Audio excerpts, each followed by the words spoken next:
Welcome, everybody. Sunday patrons, TNBS, giving you so much content, man. And very, very happy and honored to do it. Joining us, first time appearance on the show, making his debut, is Russell Sbriglia. He is associate professor of English and critical theory at Seton Hall University. He's also the co-editor with Slavoj Zizek of Subject Lessons. Russell, thanks so much for being here. Thanks for having me. It's a complete honor. Dude, the honor is mine. So we're going to talk about the death drive in politics, where the death drive actually comes from. Donald Trump is the indulgent father figure. We're going to do a little Freud. We're going to do a little psychoanalysis. I myself have definitely, I realized after talking with you and reading you more, I think kind of sloppily talked about the Republican death instinct. I do think the Republican Party is a death cult.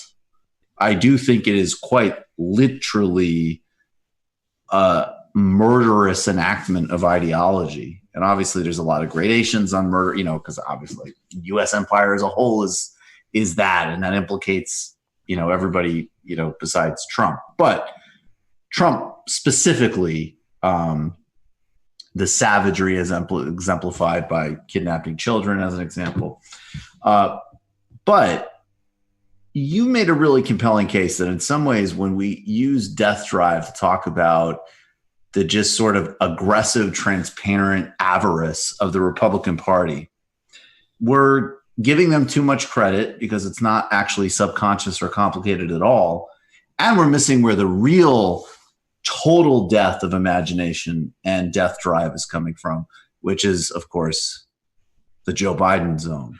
Can you break down those two elements? Sure. Yeah, I think that's absolutely correct. I mean, I think I'm working on a project that is on basically sort of reclaiming, or maybe not so much reclaiming, but trying to clarify or re-articulate a number of basic psychoanalytic concepts with regard to contemporary politics, because it kind of drives me up the wall when I hear them used cavalierly or incorrectly. As much as I'm actually, because it wasn't that long ago when people were talking about, psychoanalysis is completely dead, it's completely useless, there's no empirical basis for it, and so we've moved beyond it. To a certain degree, it's refreshing to actually hear some of these concepts and terms come up in the popular discourse. But I think that they tend to get misused in crucial ways, and I think that death drive is one of those. I completely agree with you about death cult. I mean, that's clearly going on. I mean, nothing speaks better to that than the Lieutenant Governor of Texas, Dan Patrick, right, saying that he and other grandparents across the country, those most vulnerable to coronavirus, would gladly sacrifice themselves to help reopen the economy, to save the American way for their grandchildren. I think, there's no doubt that's a death cult, and also the just sheer greed when it comes to just pillaging, exploiting the environment for capitalist accumulation. But I think that when death drive gets used for that, it's used very cavalierly, and death drive is something completely different. So, what does death drive mean? Okay, so it's funny actually, because this is the 100th.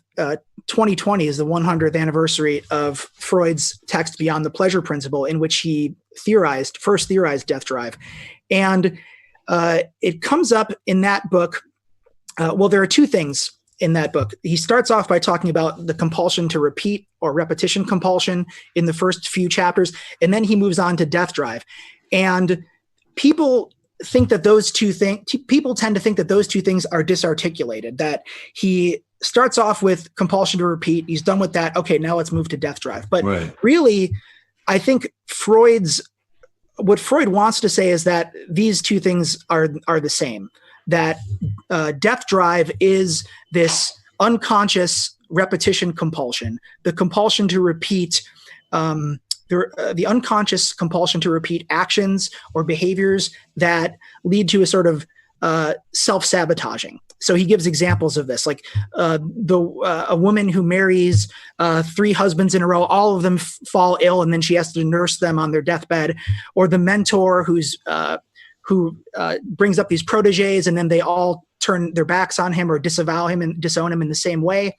And so people tend to think that death drive is the self desiring to annihilate itself, but that's really not part of it. Death drive is this compulsion that's within human nature that's actually paradoxically outside of human nature. It's like the inhuman component of the opening of this sort of like alien foreign agency that seems like your life is being, and these decisions are being guided by fate and not by yourself. Some sort of like alien kernel within you, like in Alien, that wants to undermine you. Yeah, that pushes you beyond the pleasure principle and wants to undermine you. Exactly.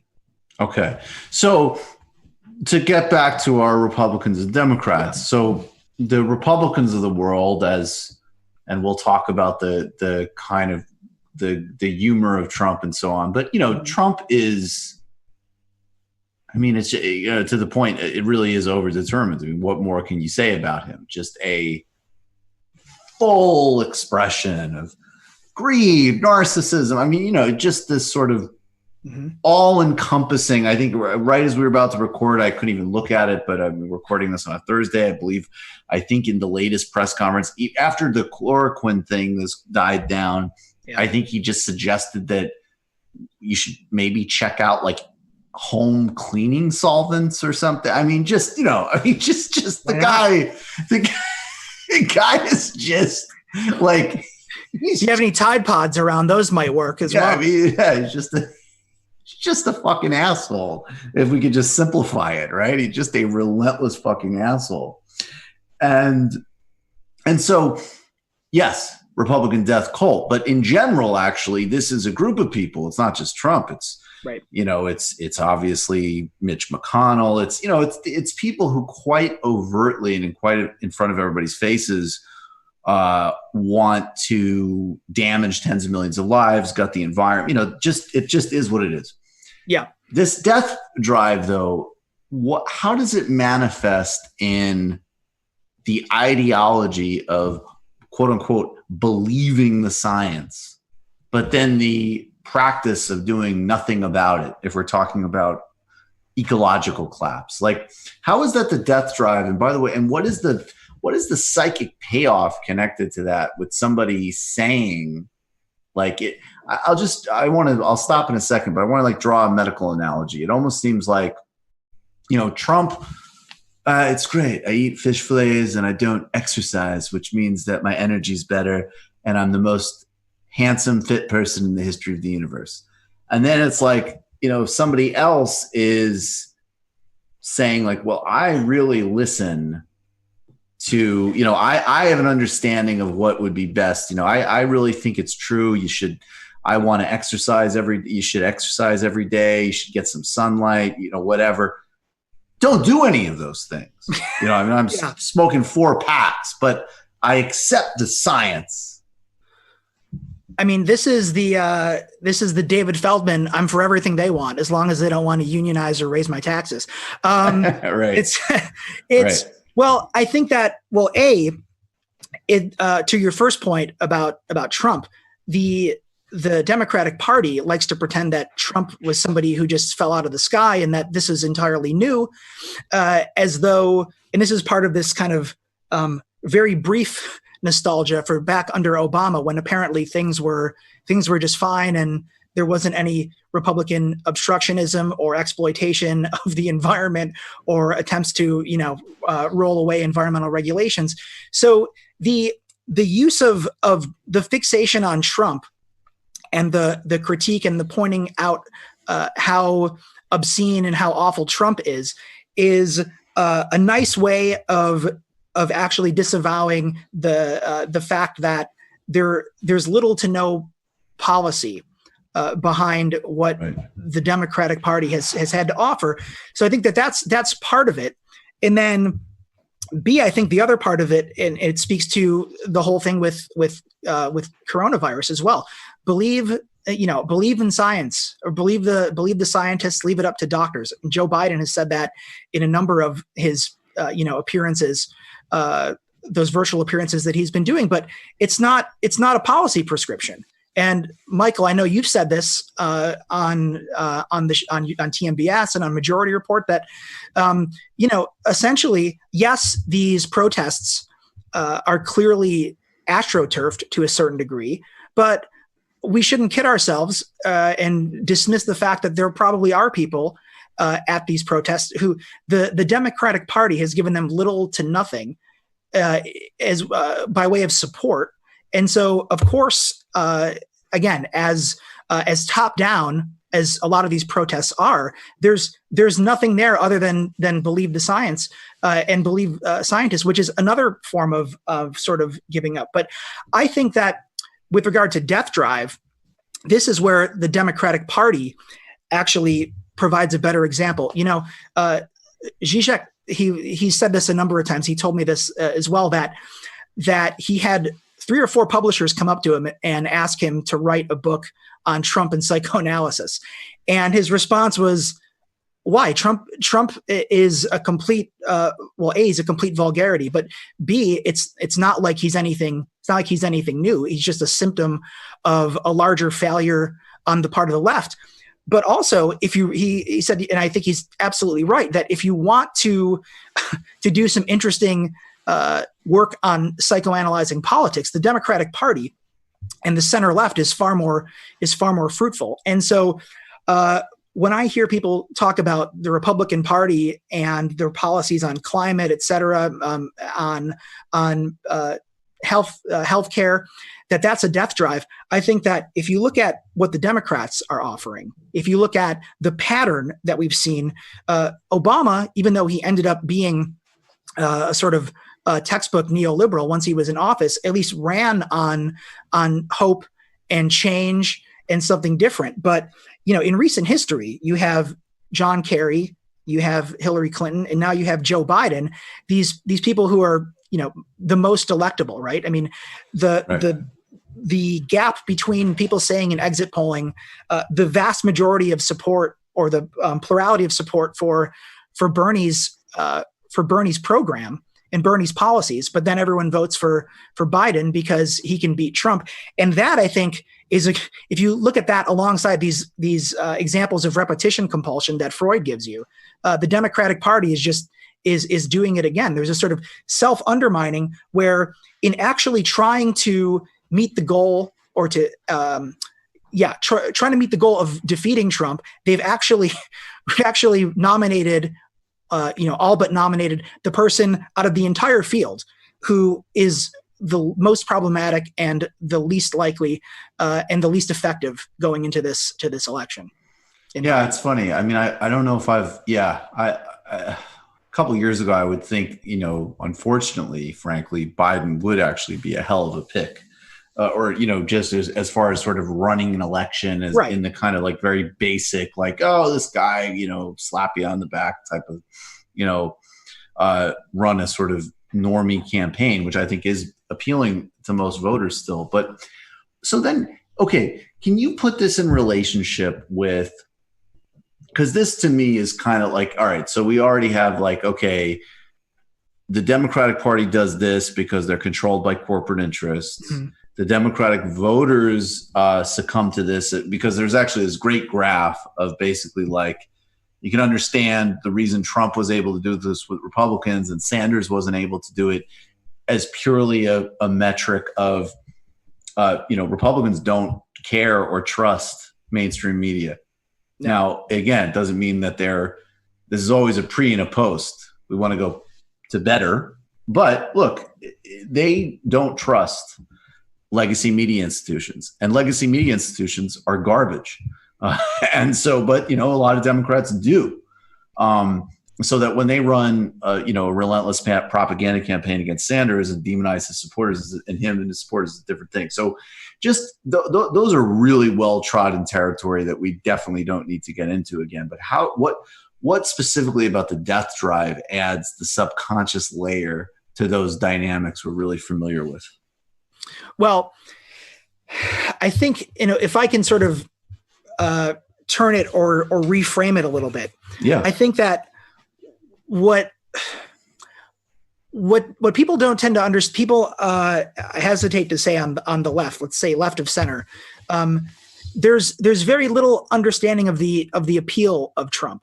Yeah. And I think that I don't want to get too abstract here. I think I already did with a little bit. No, to go for it. Stuff.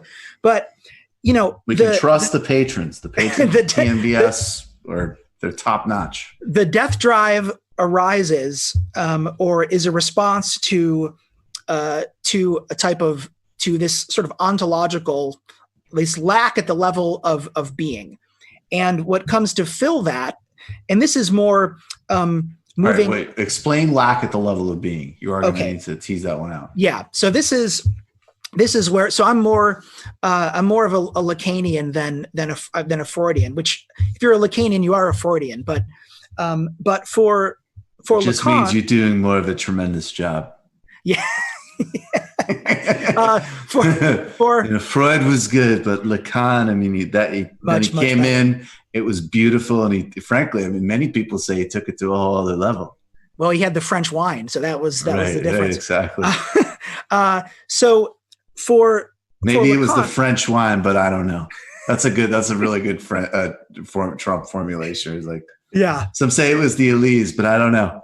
Was it? Maybe it was the wine. It's all fantastic stuff. It's great.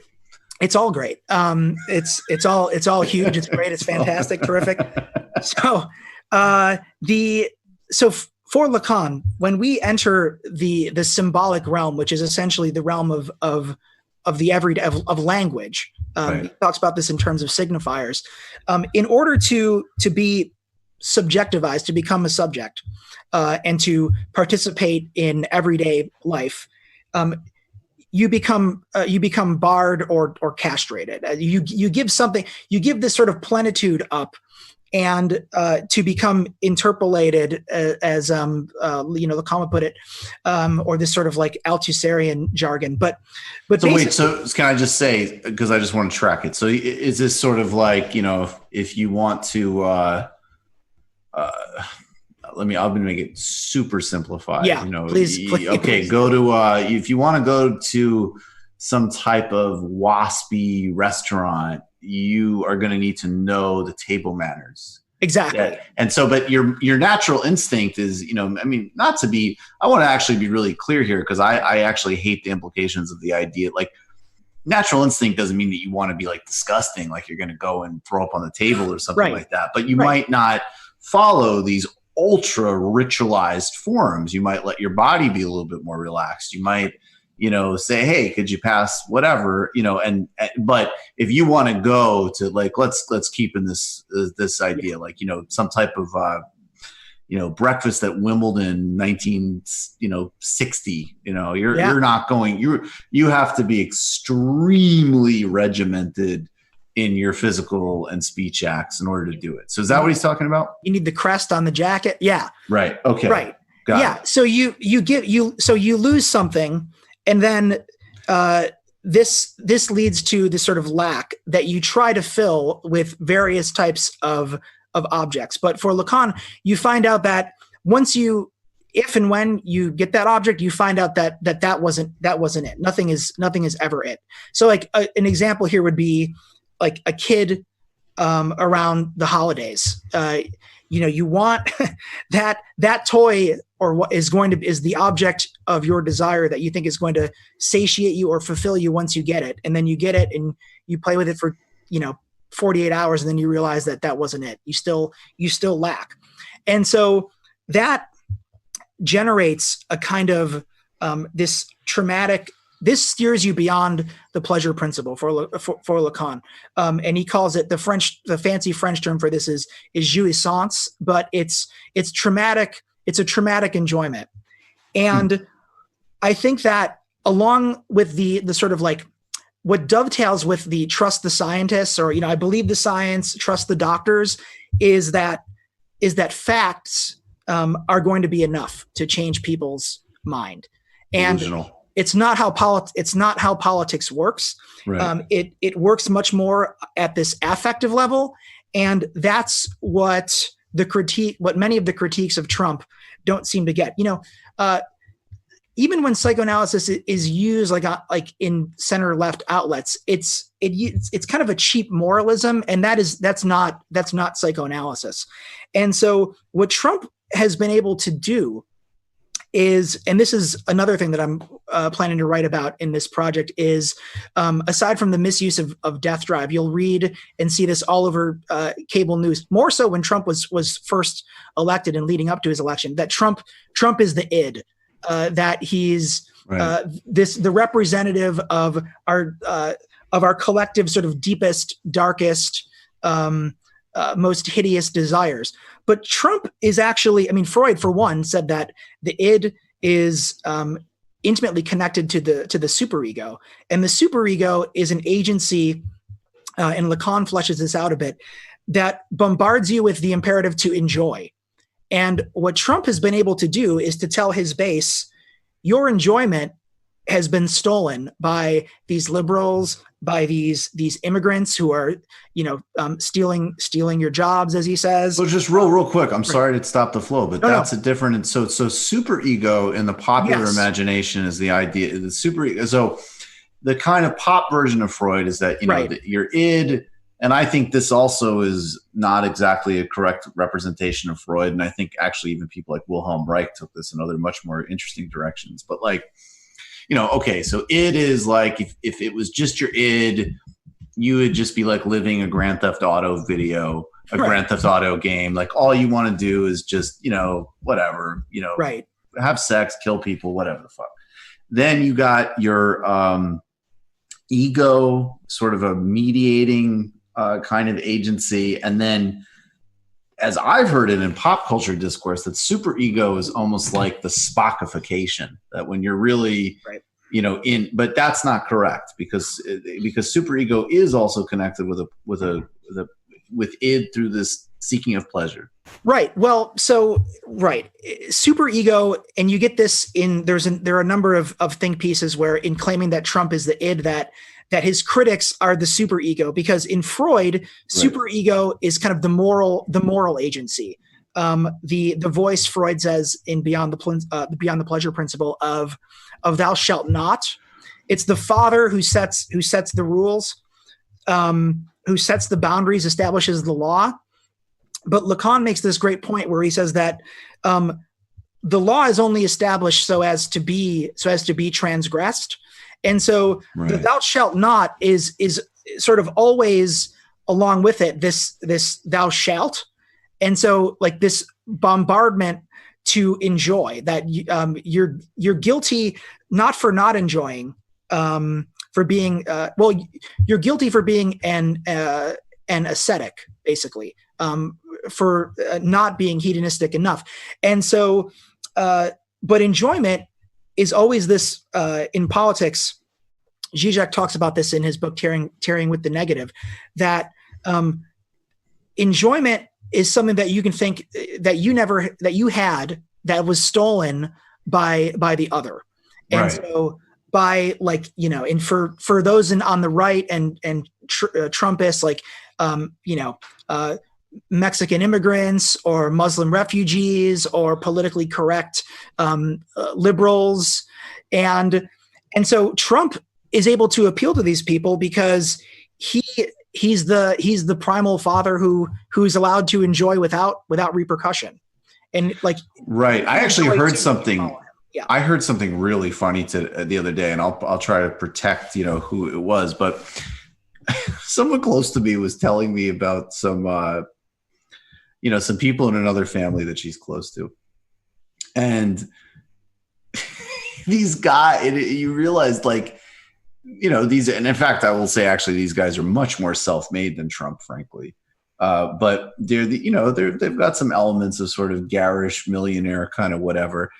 And what's hysterical is that, first of all, you realize the way they're talking about Trump is a caricature of what they would accuse other people of in terms of identity politics. Although, of course, it is not. It is absolutely nothing along the spectrum of like, hey, we as a group can't vote. We've got to make sure that doesn't happen. But they were literally saying like, this man who was divorced. And they were basically saying like, this guy who's had multiple divorces, he's got a babe that, oh my God, is half his age, and he is still the president. And they were getting emotionally moved by this. And I think also, I just want to say too, because again, this is another thing that we rationally respond to. And of course we, disaggregate and obviously there's this absurdity of, even equating somebody who's a victim of the global economic system and then compounded by your, stupidity and xenophobia with, Opie and Anthony isn't on Sirius anymore. But in psychoanalytic terms, that is actually all part of the same continuum here. And I would say more provocatively, which I want you to get into, because I noticed this inside the left, and it has all sorts of other implications. I mean, I see certain elements of the left where it's like, incredibly policing, incredibly strict, but then also like performatively hedonistic, and it completely gets rid of any type of analysis or thoughtfulness about, huge areas of life. And then but I'll stay specifically on this because this is where we're at.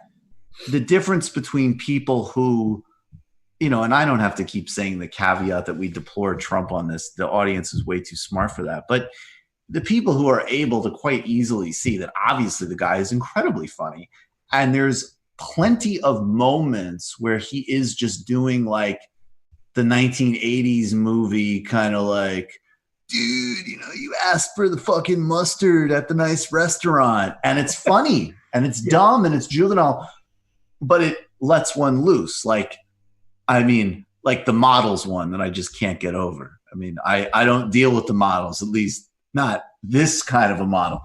And there's a part of you, honestly, that even though it's grotesque, your whole body. I mean, that was the first time I laughed in weeks dealing with Corona, because it was like, this guy is so fucking unbelievable that he is still talking about this while he presides over this, versus how dare you, how could you, And I'm wondering, the point I want to make here is first the thread that you built.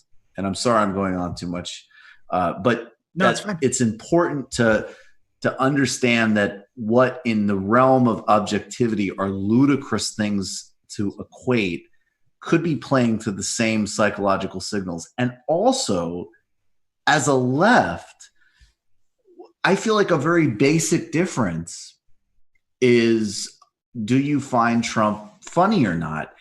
And if you find him funny, you're probably infinitely better equipped to beat him. I mean, I completely agree with that. I think. I mean, I'm still not over the hot fighter pilots from a few months ago. Incredible! Come on. Which was the. I mean, he wasn't even trying to be funny there, but that was the funniest. Trying to be funny. Just they look like Tom Cruise, except with better bodies. Better, equal in the face. Equal in the face. If not better. If not better. That might be my favorite. But that's up there. I think that. So there's a way in which I think that comedy is crucial here, because the laughing at Trump is the obverse. So there's this, I was talking about this kind of obscene enjoyment that Trump taps into on the right through this scapegoating of immigrants and refugees, or people, LGBTQ, but the left, or again, like the liberal, like center left, has its own form of scapegoating. And I mean, if anyone deserves it, it would be Trump. But it's all too easy to place this on Trump. How dare he? As though this is an entire a complete exception from the way the political has been run. I mean, on the surface of it, in certain regards, of course, right, it is that caveat that you said we don't really need to posit. Of course, Trump is obscene and is horrible and is awful. But the answer is not, I think, to just sort of laugh, all day at him every night on daily shows, basically, where just pointing out how ridiculous he is, because this is another form of enjoyment. And I've run this idea. I've tried to run this idea by a number of people who I know who are like center left, like liberals, and they completely they disavow this entirely, that they're not in any way enjoying Trump. But right. if you watch Colbert, or if you put on John Oliver or Samantha Bee, like it's all the time. I mean, all day, every day, just making fun of Trump. And in a certain way, liberals in their obsession with this haven't been happier, because it is allowing that contingent, that demographic, to avoid trying to. Well, it speaks, I think it's either an avoidance or it speaks to an entire paucity or sort of dearth of imagination with regard to politics. There's nothing other than, I mean, you see it with Biden. He's the perfect example of this. There's nothing is being offered. In fact, he's gotten worse on unless things have changed. He's gotten worse on Medicare. Right now, it's with Clinton it was 55. Now Biden's concession is that it's 60 years old. Yeah. Well, and even the college thing, actually, he embraced it in 2016, then walked it back almost as if like, oh, wait a second, let me walk that back. So that will be one of my concessions, which I already had come to a couple years ago. But yeah, I think this is really important, because yes, there is this payoff. And again, I think one of the reasons that this certain type of liberal really does just repulse so many kinds of people and is just so off-putting is because, again, it's this.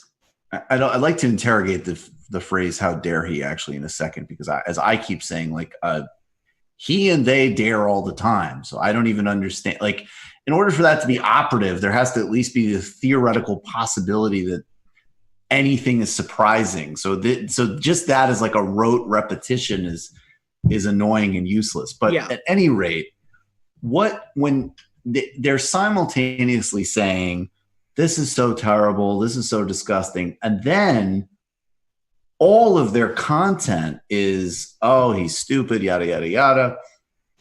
With no evolution. Look, there was a time where I thought, there was a moment for a couple of months in 2016 where maybe, the zeitgeist was there for a little bit of this. Yeah. But it's, the ship has sailed. It's ridiculous. It's not been funny for quite some time. I mean, the whole Trump thing was still embarrasses me to even say it, let alone see it written. That really encapsulated. Yeah. But what they do then also, because they're sanctimonious and they're unfunny, and then what they do when they pump out all of this content is they remind a lot of people, I think, including people, forget even us, I think, like, say, genuine swing psyches who are not bought into Trump, but don't have the same built-in mechanisms of hatred for him. And it's kind of like, wait a second, why is the president of the United States so much funnier than SNL? Like, all these people that spend all day professionally to mock him are unimaginative, redundant, and hectoring. Yeah. And then this like bloated asshole is weirdly funny, like, all the time. I think more honest at times too. I'm sorry. I mean, like, his analysis of like Warren and Sanders' dynamic, you couldn't. I mean, it's true. It's obvious. That's what she did. And that's still, I mean, if you said that as somebody on even a left political analyst, oh my God, the kind of whining and nonsense, because it's another thing that liberals didn't actually want to be real about. Yeah, no, I mean, I was still thinking about the SNL point, like, right. And I think in some ways it kind of dovetails with the obsession. I mean, of course,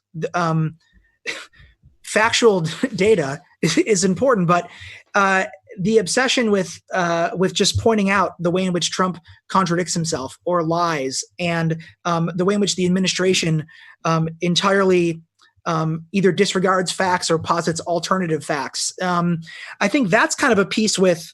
I think the imagination on the liberal imagination is primarily, and I mean this like in an aesthetic sense, not in the sense of practical, is kind of realist in that if you just lay things bare, this is a kind of old method of ideology critique that no longer really functions.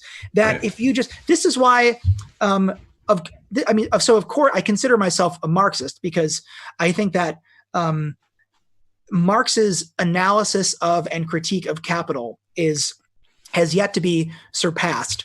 But I think that, so as much as I love a book like Thomas Frank's What's the Matter with Kansas, I think that this sort of, let's call it like a naive economic analysis or a naive sort of Marxism, it's not enough because it doesn't address the sort of psychic core that people, whether consciously or unconsciously, are actually being guided by. And so I was thinking about the SNL thing where it's not funny because, and this is back to my point about realism, they don't have to do anything. I mean, it just is pure mimicry, basically. I mean, right. Trump has already done it himself. You can't satirize the satire that is Trump. And so I think that the another problem is that Trump forces people, I think, to face the fact that this is how, I mean, on the level of temperament, how he conducts himself, yeah, it's different. But the mask is kind of off with Trump, that this was right. How, this was underlying things to begin with, or at least for the past 40 years of neoliberalism. And the fact that Trump, I think what makes Trump kind of funny is that despite all the policies that his administration is pursuing, that he is entirely ideologically protean and malleable. He has no ideological core, and which is why he's going to. I mean, the greatest fear is that he's going to be able to out-left Biden in the election, I think. Yeah, I think there's some truth to that. Though I do think in that case, material forces will still overwhelm his instincts. You know, that is true. That's true. Yeah, because I think we got to be careful on that one because we've seen. Look, I actually think if there's anything that it's not an ideology, but I think he intuitively goes to racism, and by the way, it's a very specific kind of like Queens, like it, and it's not to. Well, I'm complexifying it because I want people to have a better understanding, I think, of how it works and also why it doesn't necessarily I think that Trump could get 2 extra points of African-American voters. I think he could maintain a decent, relatively speaking, number with Hispanic voters. And if he does that, he wins. And especially when you consider, and this is another thing for the kind of like white liberal mind to consider, that plenty of other people are quite aware of racism before they had to do a college orientation on it.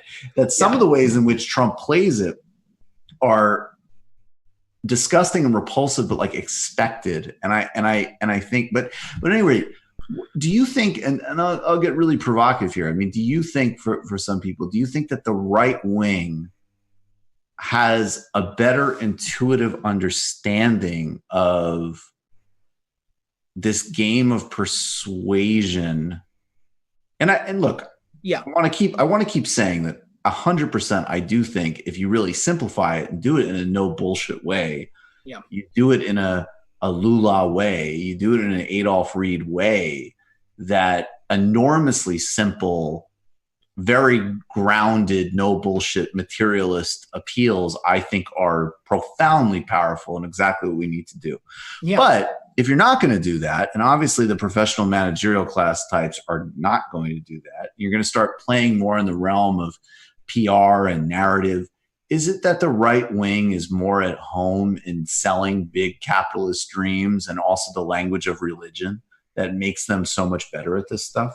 I think absolutely. I think they're just much better at politics. And I think that to your point about Trump and material conditions will prevail. I mean, of course, Trump is not going to, I completely agree with you. Trump is not going to, I mean, it's the same thing with like the infrastructure plan that he was talking about when he ran last time, that he'll throw enough, I mean, the red meat's for the right wing, but I mean, he'll throw enough bones to appease or to attract, to pick off a certain number of people who otherwise would vote for somebody like Bernie and a more leftist alternative.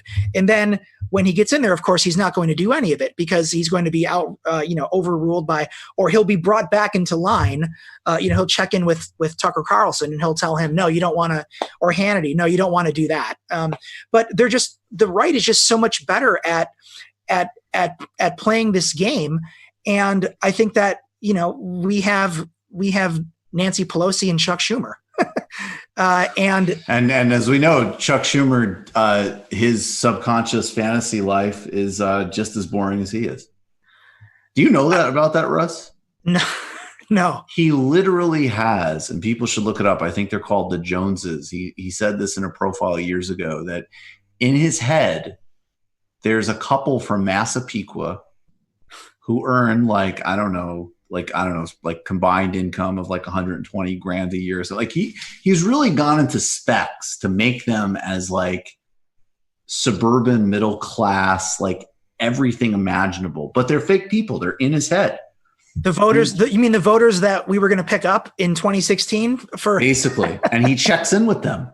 So it's actually, it's extraordinary because Chuck Schumer, for a politician, especially one as, conventional and as gray suited as it's a very bizarre thing to volunteer, but then it's just like, okay, like you put your imagination to work by recreating a focus group that any like Democratic pollster would give you. It's incredible. Well, it is kind of the fantasy of the suburban vote. I mean, of course, there are real people like this who vote. Of course, sure. But I thought you were going to say that it had something to do with that, like 3 extra inches of legroom. That no, well, they want that, obviously. All right. Well, let me bring one other thing in here, and then I want to kind of ask like what we can do with all of this. Okay.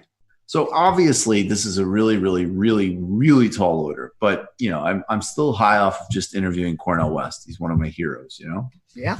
And obviously, of course, he brings infinitely more to the conversation than just about anybody, right? I mean, he's one of the giants. Yeah. Then there's some things that he says that in isolation, Trump's a fascist, Trump's a gangster. That, look, if I heard that from some garden variety liberal pundit or whatever, I would say, I might even say, hey, I sure do hope that breaks through to a handful of people, because of course I want Trump to, I think it's quite important that Trump loses. I'm not playing silly games. Yeah. When Cornel West says that, and again, part of it is the obvious context. He can ground it in American history. He's got a million things going on that makes that account uniquely compelling when he says it. Yeah. And that being said, I still think that and there's also frankly, just an energetic quality to it. So where does that element come in? And I think that is actually something that the left does kind of need to lean into in some respects, which is almost, and this is Zizek too, that it actually isn't transgressive. It isn't, and it isn't arrogant, and it isn't, whatever. It's Lula talking about, I needed to get food on everybody's plate, but saying it in a really visceral, poetic way. Or it's, Cornel West saying something that in isolation could sound like the conventional liberal thing, but actually with his context, his ideas, and his delivery sounds to me like a very clear, very anti-mediocre and totally obvious moral call. So what is going on with that dimension of it? And is there a way out from this morass of permissive fascist dad and liberal cul-de-sac mediocrity? Is Well, there a there's psychic way out?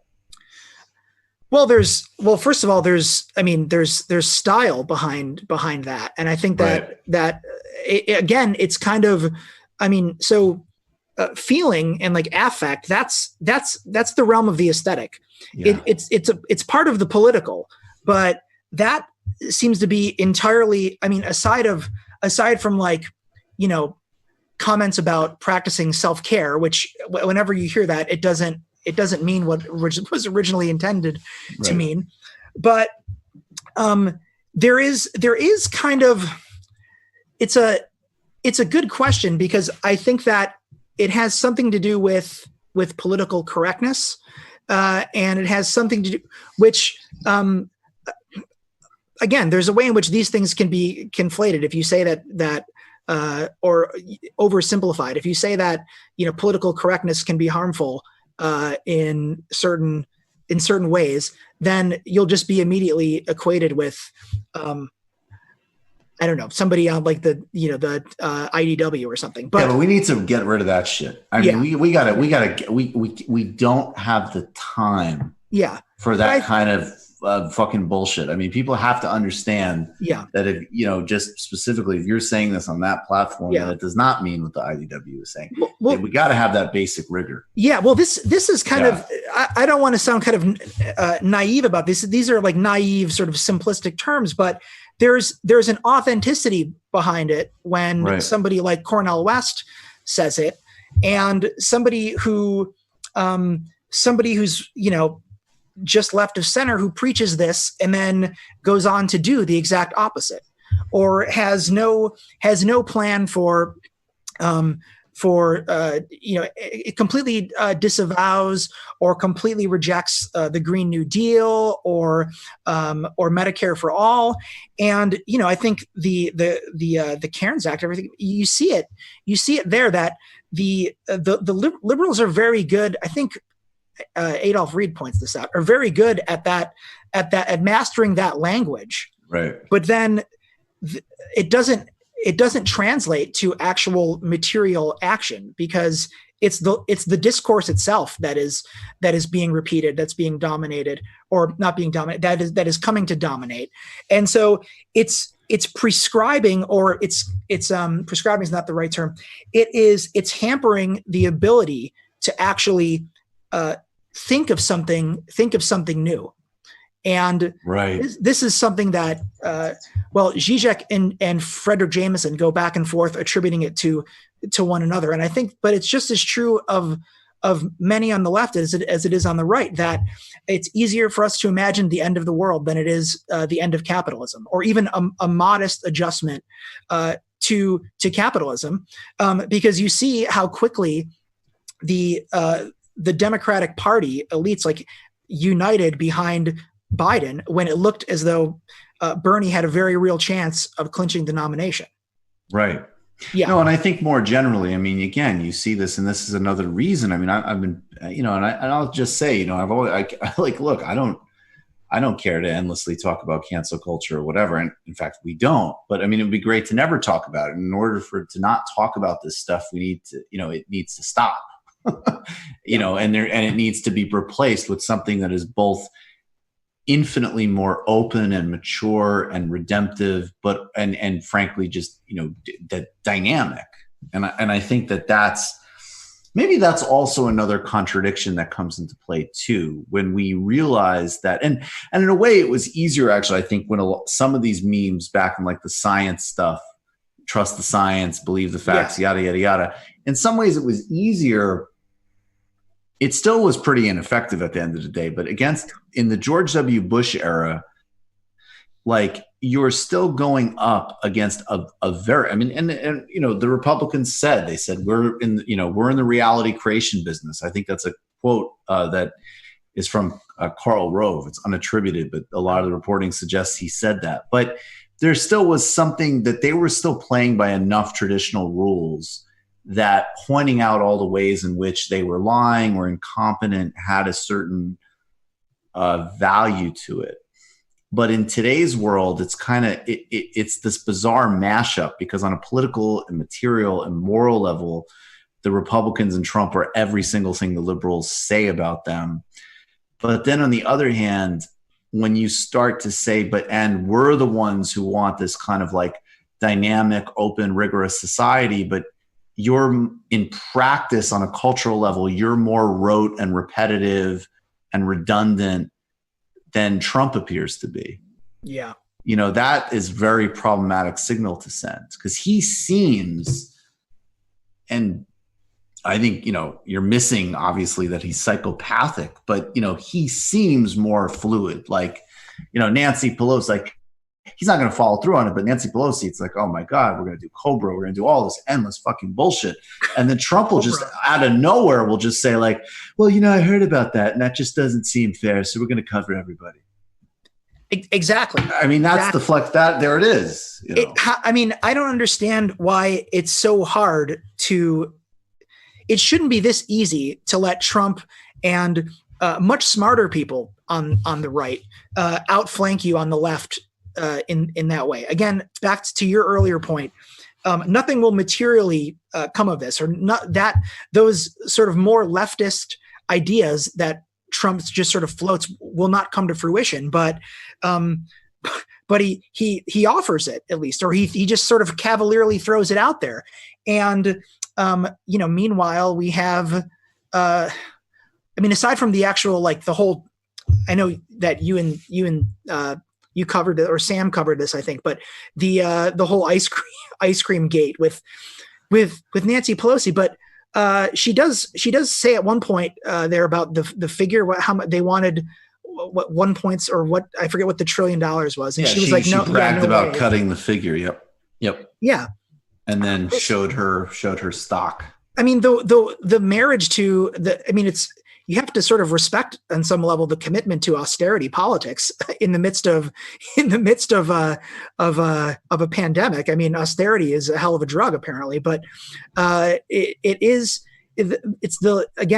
keep coming back to this. It's the lack of anything other than in this, like, trust the doctors. It's a health prescription and it's correct, but it's not a policy prescription. People can't live off of this. Okay. People might literally live and extend their life by that advice, but they can't live on it. Right. There's no material benefit behind that. And which is why I don't know how many people now are behind the Rashida Tlaib proposal, but it's really it's with friends like these, who needs enemies? It's that old adage. Absolutely. Well, Russ Sbriglia, we appreciate it. This was great. Thank you, Michael. It was cool to be able to run a little Zizek game with you. Yeah, actually, so I think the day we're recording this on a Thursday. So if it weren't for COVID-19, Slavoj would have been in studio yesterday. Damn. I know. Yeah. It's such a bummer. Well, we'll get him. We'll make it happen eventually. Yeah. We'll make it happen. Yeah. All right, man. Okay. Thanks for having me on, buddy. Hey, and send this to him. Maybe we'll send it to him. All right. Good night.